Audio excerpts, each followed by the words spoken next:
Entonces, ya hablamos bastante de los paneles, que no es lo más importante dentro de un sistema fotovoltaico, pero podrías, por lo menos no en un aislado, pero podría ser, hay un ruidito por ahí, vamos a ver si podemos decir a Javier Guerra, ahí está, ya está, gracias, Es ingeniero. gracias. Entonces,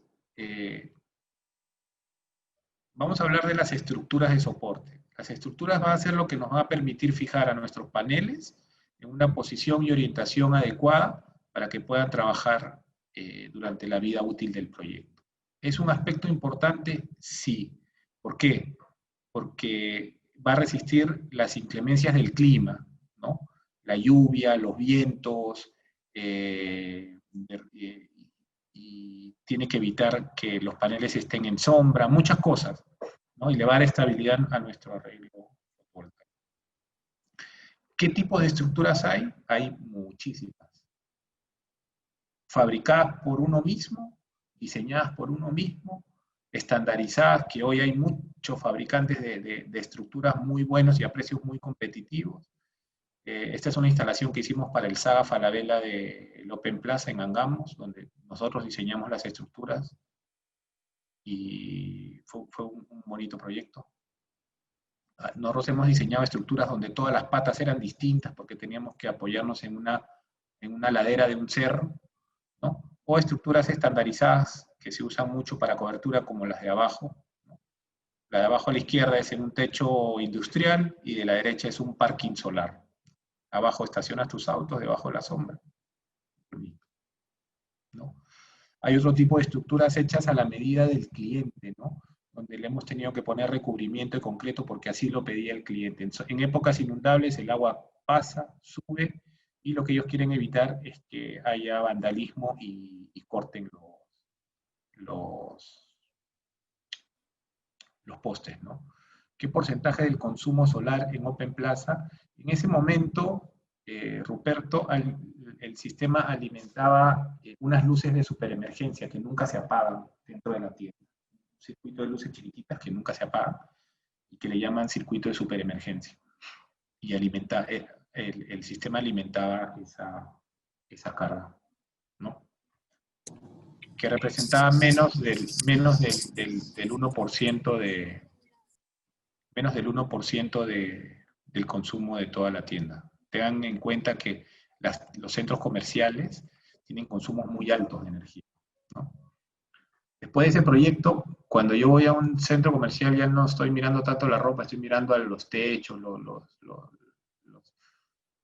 las luces, las conexiones, porque pasamos mucho tiempo dentro de la tienda, porque no solamente fue un proyecto de fotovoltaico, sino que tuvimos que instalar unas barras, unas ductobarras, y bueno, interesante, porque fue el primer proyecto que hicimos en un centro comercial, ¿no? También hay estructuras no solamente para los paneles, sino para los otros componentes, como el de las baterías, y como los equipos, los tableros de protecciones, los inversores, ¿no? Con las bandejas apropiadas para que todos los cables estén cubiertos y seguros, ¿no? Este banco de baterías, por ejemplo, tiene un rack antisísmico. En el terremoto que hubo en el 2017, muchos de estos bancos por el terremoto estaban apoyados sobre bancadas, se cayeron y se rompieron y dejaron de funcionar. Eso hizo que los propietarios de estos bancos de baterías no pudieran cobrar las pólizas de seguro, ¿no?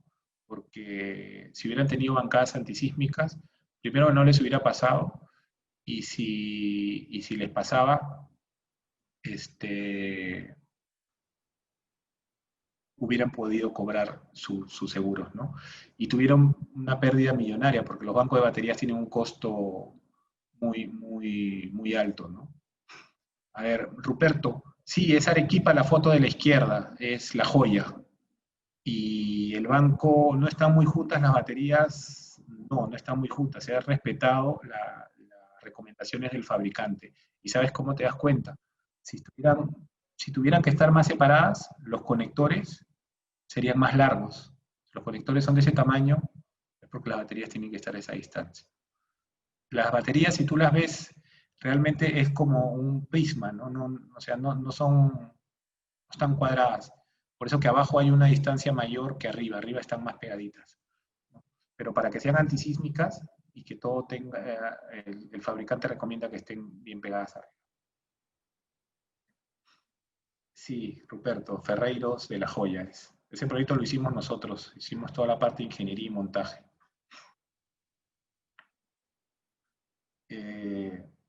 Ya hablamos de las estructuras, ya hablamos de los paneles, ahora ya hablamos de los panelitos que están acá, vamos a hablar de los controladores o reguladores de carga. ¿Qué hacen los controladores? Son el acoplamiento entre los paneles y la batería, ¿no? Se van a encargar de la carga de la batería y algunas veces de la descarga también cuando conectas equipos en corriente continua, ¿no? Entonces, ¿qué van a hacer? ¿Qué hace un controlador de carga? Conoce muy bien a sus dos aliados, ¿no? Conoce muy bien el comportamiento de los paneles solares y conoce muy bien el comportamiento de las baterías, de tal manera que asegura que la producción de energía que va hacia cargue completamente las baterías, ¿no? Y las baterías pueden ser de plomo ácido, de litio-ion, pueden ser de níquel-cadmio o de diferentes tipos de tecnología, ¿no?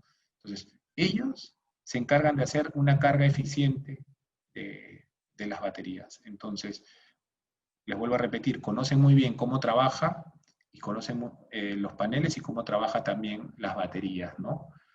El controlador estabiliza el DC de la producción. No te entiendo la pregunta, Huberto.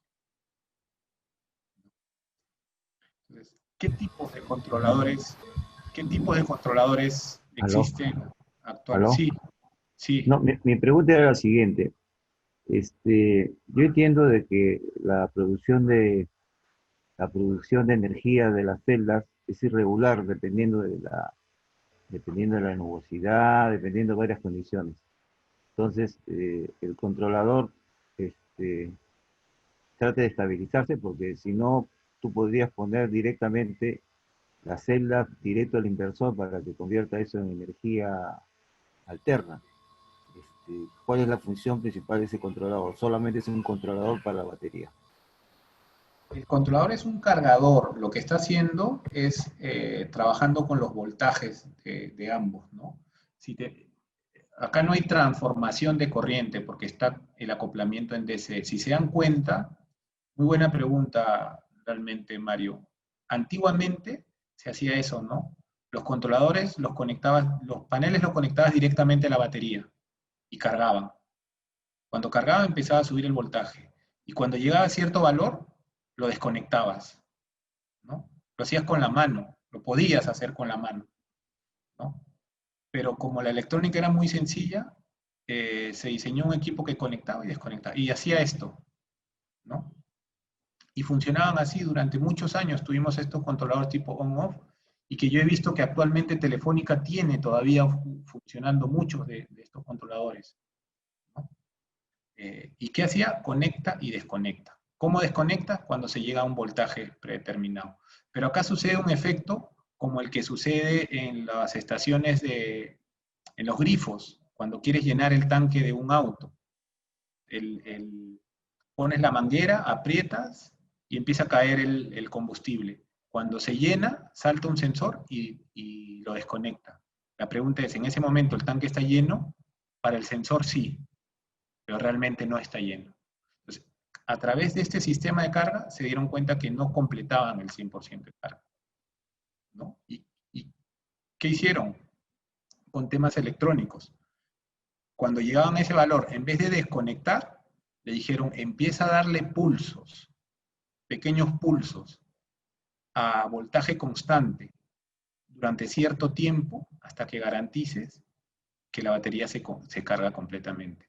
Y eso es como si ustedes, volviendo al ejemplo del grifo, cuando le salta, empiezan a darle, ¿no?, bien lleno y empiezan a darle pequeños chorritos de combustible hasta que se llena completamente el tanque, ¿no?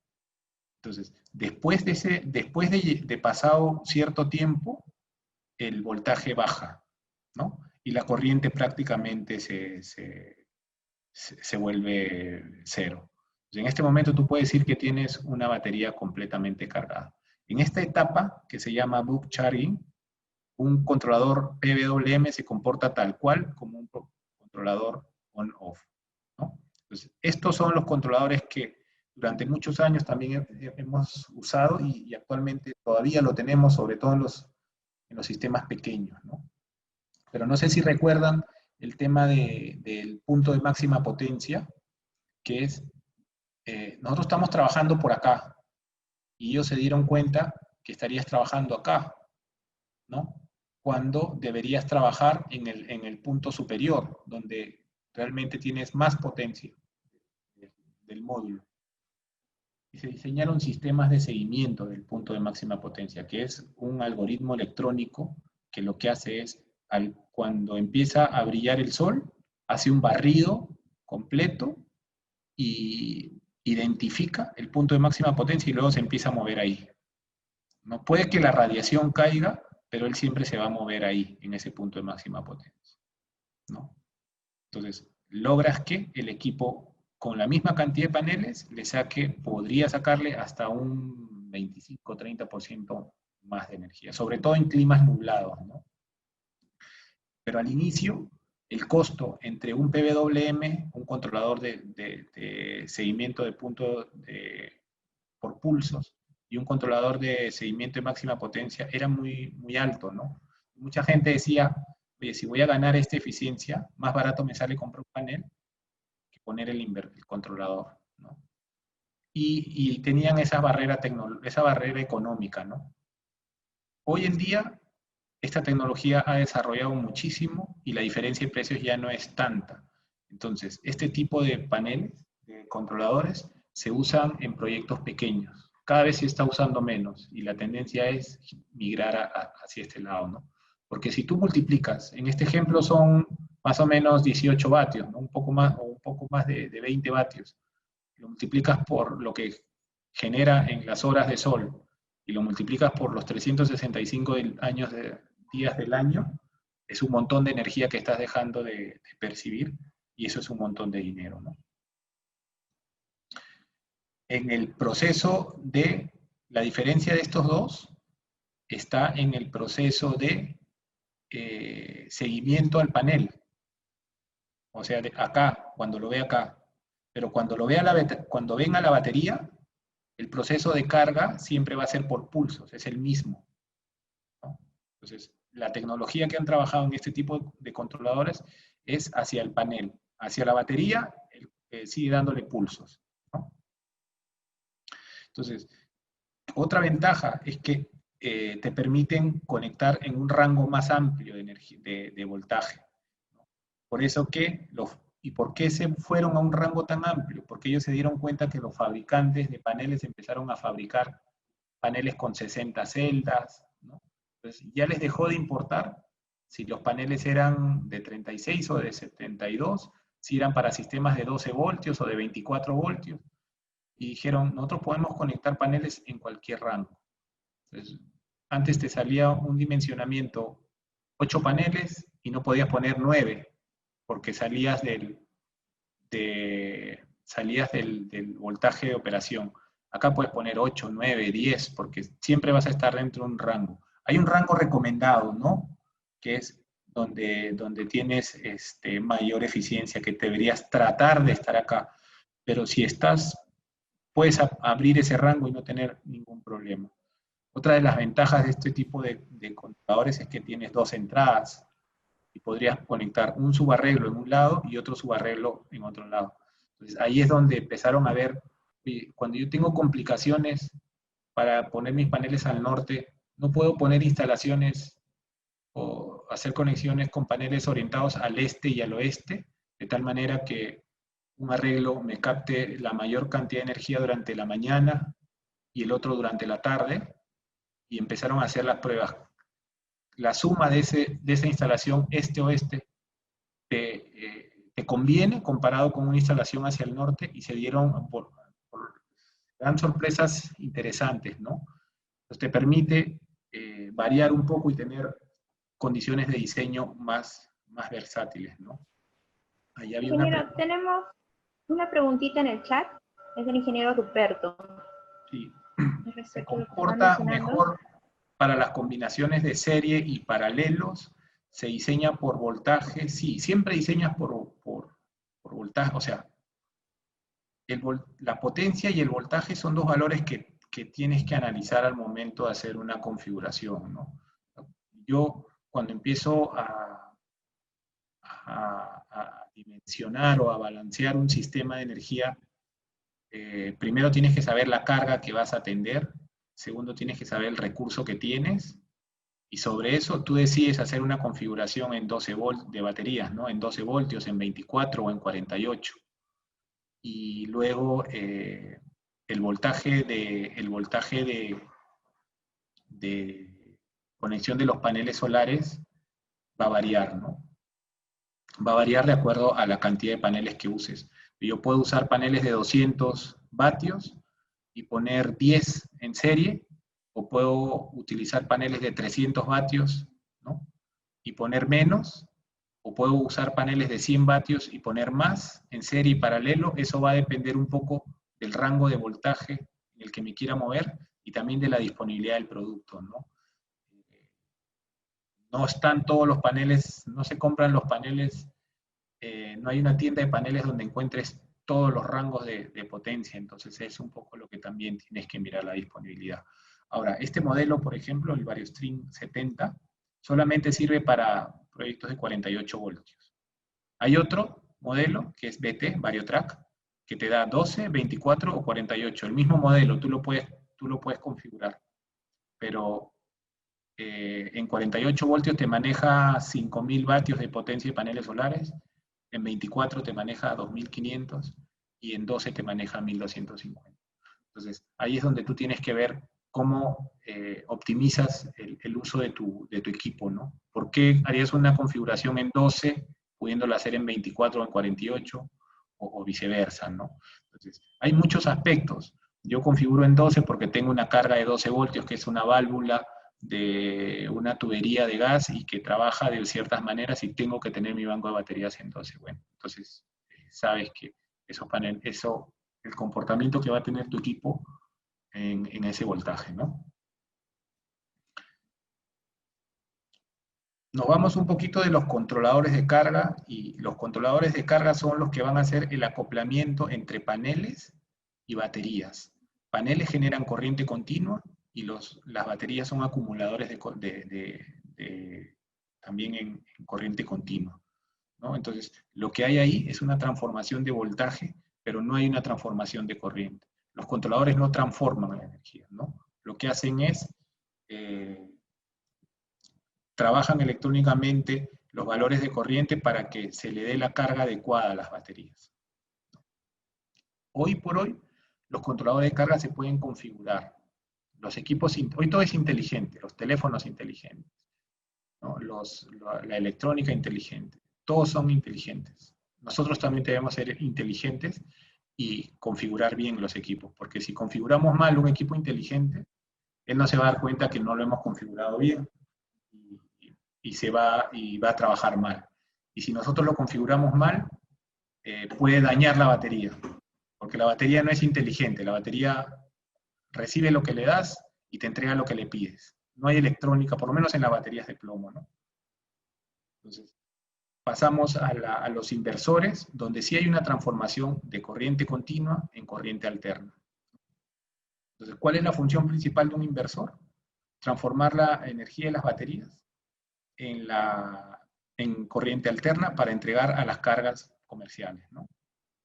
Hay transformadores, hay inversores que son solamente inversores, y hay inversores que interactúan con una fuente alterna y pueden funcionar como cargadores. Antiguamente, todavía se mantienen algunos, había inversores de onda modificada, o inversores de onda cuadrada, e inversores de onda sinusoidal. ¿Cuál era la diferencia? La electrónica que tenías y la calidad de onda que entregaba hacia los consumidores. Hay con transformador y sin transformador, ¿no? Algunos son muy económicos. Nosotros manejamos una línea de equipos Santrex, por ejemplo, que son para vehículos. Por ejemplo, lo conectas en la cigarrera del auto y tienes corriente alterna y puedes cargar tu laptop, o puedes hacer funcionar lo que quieras, o si estás de campamento, ¿no? O si quieres cargar, no sé, equipos para hacer trabajos fuera, por ejemplo, hay mucha gente que trabaja con equipos de mediciones, con equipos que tienen que cargarse continuamente, ¿no? Radios de comunicación. Pero si tuviéramos que poner una instalación para un lugar, una escuela, por ejemplo, ya tenemos que pensar en equipos un poco más robustos, ¿no? que puedan soportar condiciones de trabajo más severas, que son trabajar durante 10 horas al día o 24 horas al día sin parar, ¿no? Entonces, en las especificaciones técnicas de estos equipos, ellos te dicen, mira, si lo vas a hacer funcionar por 30 minutos, te da 5 kilovatios. Pero si lo vas a hacer funcionar 24 horas al día, te da 3.500, ¿no? O 4. Esas condiciones también. Y si lo vas a hacer trabajar a 5.000 metros, ya no te va a dar 5, porque hay una pérdida de potencia por altura. Tienes que saber también esos valores para que puedas hacer el cálculo. Entonces, ¿esos equipos qué hacen? Inversores para sistemas aislados. Siempre que vean la palabra aislado, significa que tiene batería, ¿no? Inversores que funcionan con baterías, que transforman la energía de la batería y la vuelven en 220 y la entregan a las cargas. Acá en gris está nuestro controlador que ya hablamos antes, ¿no? Él transforma la corriente de los paneles, no transforma, ¿no? Él carga las baterías con la energía de los paneles. La línea azul significa corriente directa, la línea roja significa corriente alterna. Pero hay otros inversores para sistemas interconectados que no trabajan con una batería, sino trabajan con paneles solares. Entonces, la corriente continua de los paneles la transforman en corriente alterna. Este es un inversor de corriente, un transformador de corriente. ¿Qué pasa si yo conecto un panel solar a mi línea alterna? No va a poder, no va a haber sincronismo, ¿no? Entonces, ¿él qué hace? Cuando tiene corriente alterna, se energiza y empieza a funcionar, ¿no? Empieza a funcionar y empieza a mirar si tiene generador fotovoltaico, si tiene voltaje acá. Si tiene voltaje acá es porque es de día, ¿no? Y mira el voltaje y la frecuencia de la red. Si está dentro de los parámetros que nosotros le hemos indicado, recién hace la conexión. Y la energía de los paneles empieza a ir a la red para que sea usado en las cargas. Se llama inversor, pero son inversores para sistemas interconectados o inversores a red, ¿no? Ellos no transforman la energía de las baterías, sino transforman la energía de los paneles, ¿no? Y hay sistemas interconectados con baterías, ¿no? Entonces, un panel solar, ¿qué necesita para que produzca corriente? Que haya la fuente del sol, que haya luz y que haya una carga o una red, ¿no? Entonces, si yo meto una bomba sumergible y la conecto directamente a los paneles, ¿qué va a pasar? ¿No? Si hay agua y hay luz solar, la bomba va a empezar a girar y a bombear agua, ¿no? Cuando se vaya el sol, la bomba deja de funcionar. Y eso es importante para cuando piensen en sistemas de bombeo, porque los que trabajan con bombas de agua quieren que esas bombas han trabajado, por ejemplo, una bomba de 2 HP, de 3 HP, de 5 HP, la hacen funcionar media hora, o 1 hora, o 2 horas, y llenan un tanque de agua. O sea, cubre su demanda de agua. Entonces te dice, yo necesito energía para una bomba de 5 HP. Entonces tú tienes que traer un sistema de energía grande para que trabaje 2 horas al día. Y el resto del día, ¿qué haces?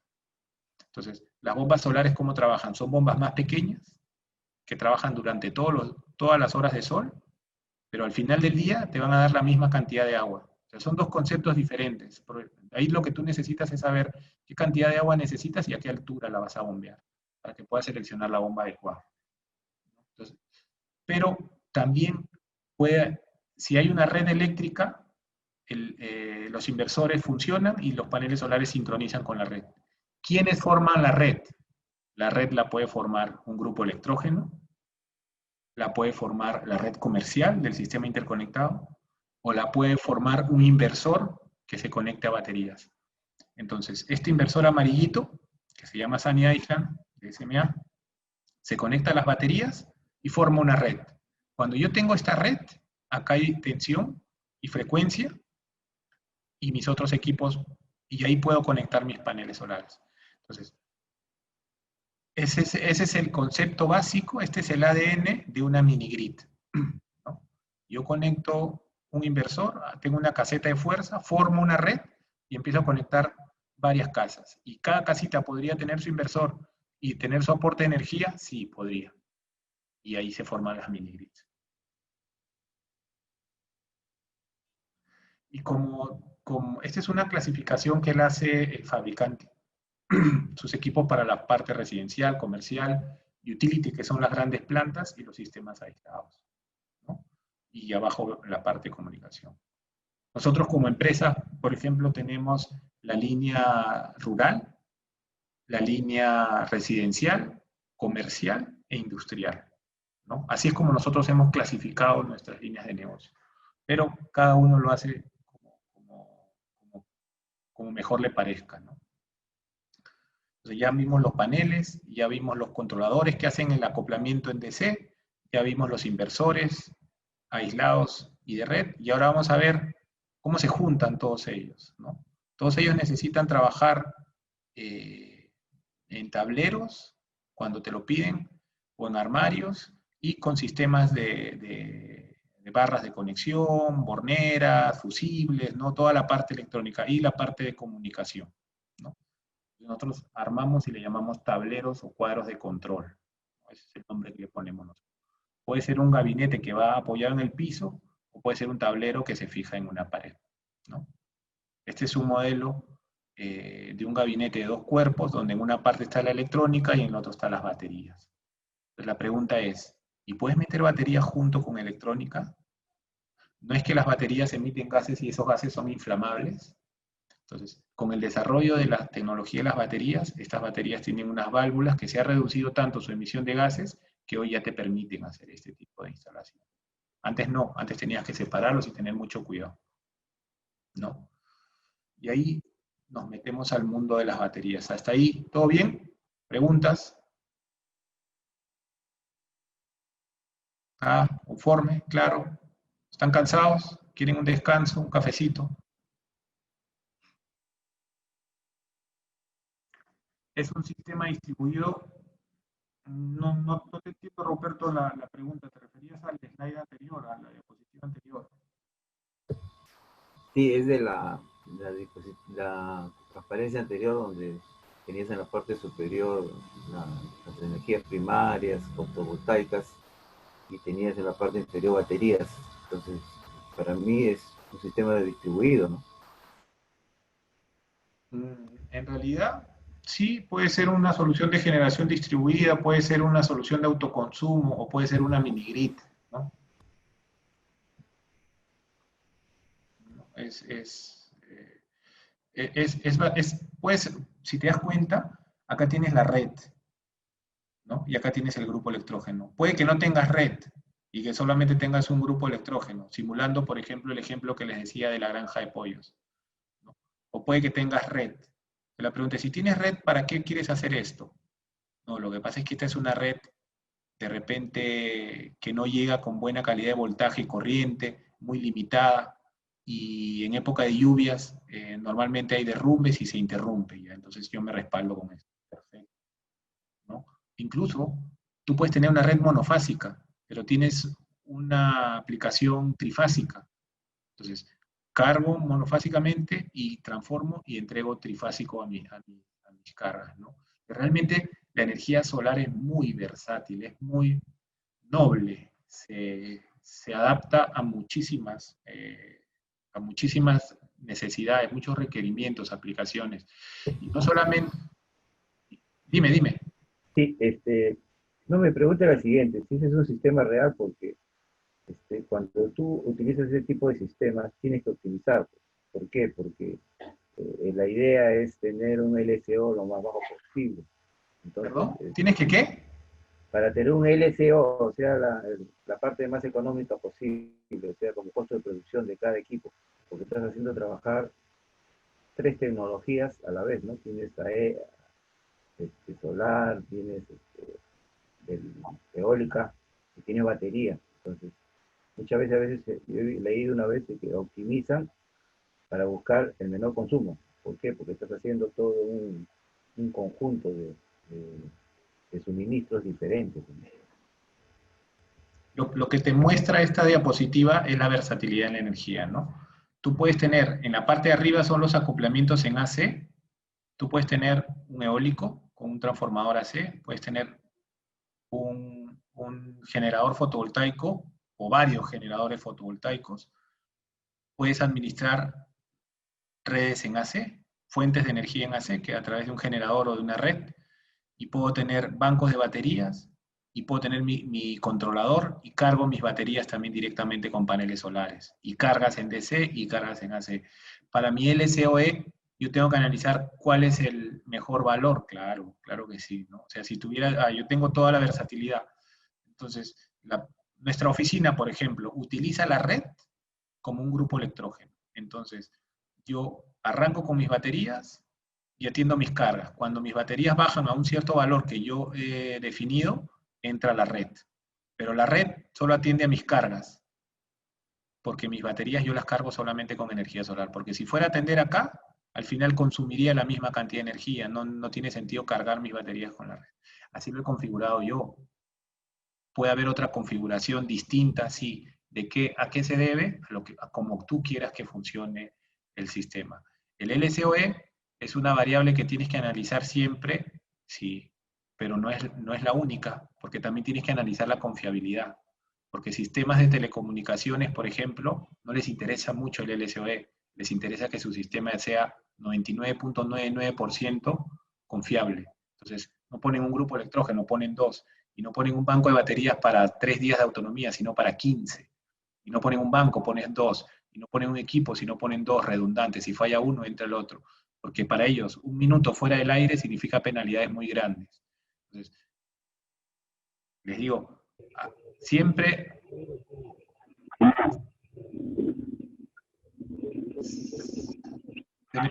tenemos que analizar bien el escenario completo. Es el tema de diseño.